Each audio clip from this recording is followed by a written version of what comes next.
Le dialogue que vous allez entendre est une retranscription d'une interview de Pierre Pinon, historien spécialisé dans l'architecture et auteur du livre Paris détruit, paru aux éditions Paris-Gramme. Pierre Pinon est décédé en mars 2021.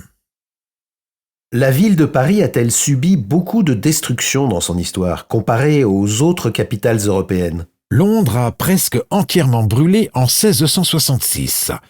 Bruxelles a été bombardée par Louis XIV en 1695.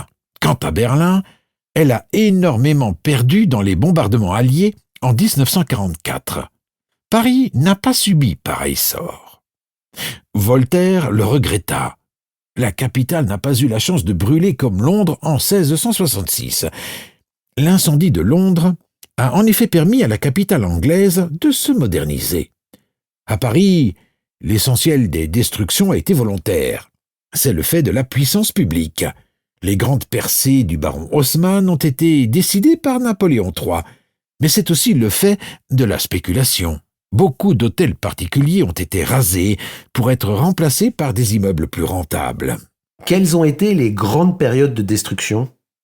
En gros, Haussmann dans la seconde moitié du XIXe siècle et Pompidou dans les années 70.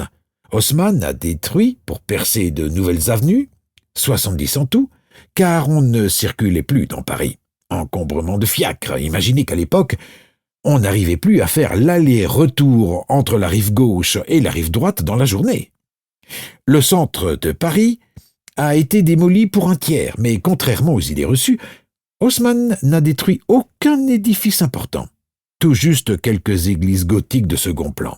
Quant aux maisons médiévales, elles avaient déjà toutes disparu ou presque depuis le XVIIIe siècle. Aujourd'hui, il n'en reste qu'une dizaine à tout casser.